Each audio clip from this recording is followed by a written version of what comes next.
जब से नरेंद्र मोदी प्रधानमंत्री बने हैं, कुछ लोग भारत की तरक्की से जले भुने हुए हैं। उनकी हर सुबह एक नए प्रोपेगेंडा के साथ शुरू होती है और हर रात सोने से पहले अपने उस प्रोपेगेंडा को फेल होते हुए देखते हैं।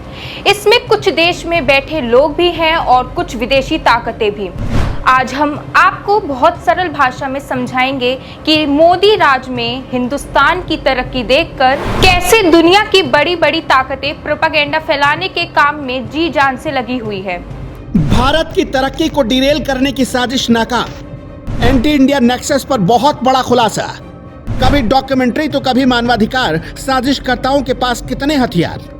जब जब भारत आगे बढ़ता है, कुछ विदेशी ताकतों को क्यों और कैसे चुभता है। मोदी से गले मिलते हैं, पीठ पीछे साजिश करते हैं अमेरिका, ब्रिटेन, कनाडा जैसे कितने नाम।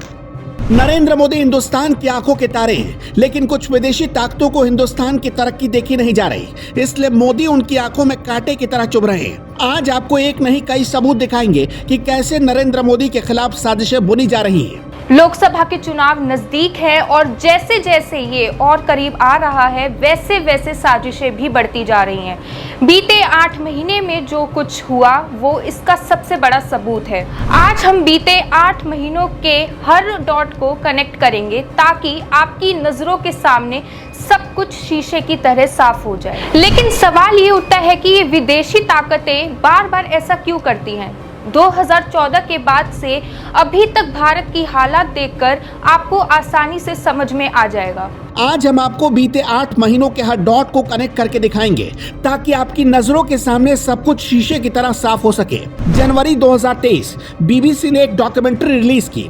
ये डॉक्यूमेंट्री थी गुजरात में साल 2002 में हुए गोधरा कांड के ऊपर। भारत में गोधरा को लोग भूल चुके थे, अब इससे आगे बढ़ चुके थे। मामला कोर्ट में गया जहां से नरेंद्र मोदी को क्लीन चिट मिल चुकी थी, लेकिन फिर भी बीबीसी ने इस डॉक्यूमेंट्री में नरेंद्र मोदी के किरदार को विलन की तरह पोर्ट्रे किया। 20 साल बाद अचानक इस गड़े मुद्दे को उखाड़ने का सीधा मतलब था कि बीबीसी ने भारत की कानून व्यवस्था और न्याय व्यवस्था को मुंह चढ़ाया था।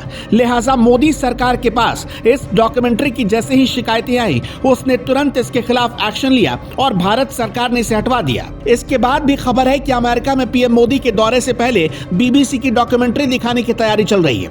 अंतर्राष्ट्रीय मानवाधिकार संगठन ह्यूमन राइट वॉच ने इसकी घोषणा करते हुए कहा है कि यह डॉक्यूमेंट्री मोदी के दौरे से ठीक पहले इसलिए दिखाई जा रही है ताकि सच्चाई दुनिया को पता चल सके। ये तो कुछ भी नहीं है। अमेरिकी सरकार की फंडिंग से चलने वाले थिंक टैंक फ्रीडम हाउस ने अभी हाल ही में कुछ महीने पहले फ्रीडम इन द वर्ल्ड के नाम से एक रिपोर्ट जारी की, जिसमें एक प्रोपेगेंडा फैलाया गया कि भारत में मुसलमानों के पॉलिटिकल राइट खतरे में है। इस इंडेक्स में अमेरिका को फ्री कंट्री जबकि भारत को पार्शियली फ्री कंट्री बताया गया। इसी तरह अमेरिका की एक और एजेंसी है the US commission on international religious freedom, जिसने अपनी सालाना रिपोर्ट जारी की, जिसमें कहा गया कि अल्पसंख्यकों के लिए भारत में आवाज उठाने की जरूरत है। इसमें यूएपीए और एफसीआरए जैसे कानूनों को मुसलमान विरोधी बताया गया। गौ हत्या पर रोक लगाने को भी मुसलमानों के विरुद्ध बताया गया और ऐसा दिखाने की कोशिश की गई कि भारत में मुसलमान दम तोड़ रहे हैं, जो सरासर गलत था। एफसीआरए कानून आया तो भारत में एनजीओ की आड़ में चल रहे गोरख धंधे को सरकार ने पकड़ लिया। ये एनजीओ विदेशों से फंड मंगाते थे और भारत के खिलाफ प्रोपेगेंडा में उस फंड का इस्तेमाल करते थे।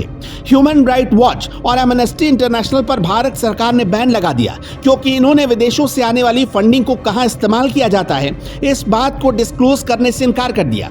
सरकार को इनकी नीयत पर शक हुआ और इनके खिलाफ एक्शन हो गया। भारत में इन संस्थाओं को तो बैन कर दिया गया, लेकिन विदेशों में बैठकर ये संस्थाएं लगातार भारत को बदनाम करने का अपना प्रोपेगेंडा चला रही हैं। मोदी के अमेरिका दौरे से पहले बीबीसी की डॉक्यूमेंट्री दिखाने का फैसला तो बस एक नमूना भर है, जिसमें ये सारे संगठन मिलकर काम कर रहे हैं, लेकिन इसके अलावा और भी कई एग्जाम्पल मौजूद हैं जो मोदी विरोधियों को एक्सपोज कर देते हैं। रिपोर्टर्स विदाउट बॉर्डर नाम की एक संस्था ने मई 2023 में प्रेस फ्रीडम की रैंकिंग जारी की, जिसमें भारत की रैंकिंग 161 दिखाई गई, यानी पाकिस्तान और अमेरिका जैसे देशों से पीछे।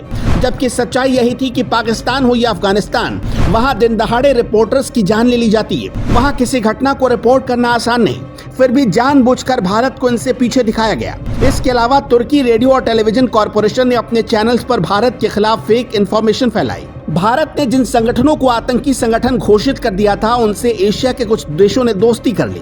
कुछ फेक सोशल मीडिया अकाउंट्स के जरिए अरब और भारत के रिश्तों में दरार डालने की कोशिश की गई। भारत के खिलाफ कुछ जातिवादी पोस्ट फैलाए गए।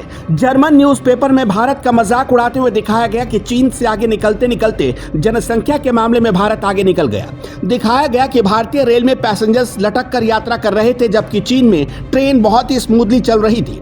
यूक्रेन के डिफेंस मिनिस्टर ने मां काली के कैरिकेचर को प्रोपेगेंडा बनाकर शेयर किया। हालांकि बाद में जब हो हल्ला हुआ तो माफी मांगनी पड़ी।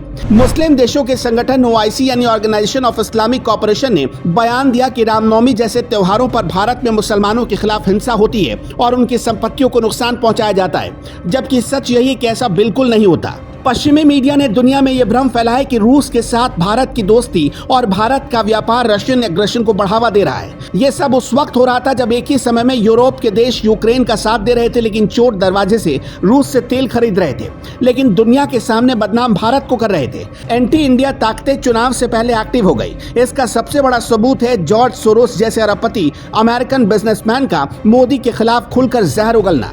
हंगरी, इजराइल और ब्रिटेन की सरकारों को अस्थिर करने वाले जॉर्ज सोरोस ने खुल्लम खुल्ला मोदी को धमकी दी। उसने दावा किया कि मोदी सरकार अडानी के दम पर चल रही है। पूरी दुनिया इस बात के सबूत देख चुकी है कि जॉर्ज सोरोस अलग अलग देशों में चुनाव को इन्फ्लुएंस करने के लिए भारी भरकम फंडिंग करता है और ऐसा खतरा भारत में भी है। दुनिया में बैठी इन ताकतों की जब मोदी और हिंदुस्तान को बदनाम करने की सारी कोशिशें बेकार हो गई तो इन्होंने विदेशों में खालिस्तानी प्रोटेस्ट को उकसाना शुरू किया और हिंदू मंदिरों पर हमले किए गए। ब्रिटेन हो या कनाडा, वहां हिंदू मंदिरों को नुकसान पहुंचाया गया। न्यूयॉर्क टाइम्स तो सीधे मोदी विरोधी प्रोपेगेंडा को हवा देने में नंबर 1 पर रहा। बीते 9 सालों में भारत दुनिया की 5वीं सबसे बड़ी अर्थव्यवस्था बन गया। उसने ब्रिटेन को पीछे छोड़ दिया।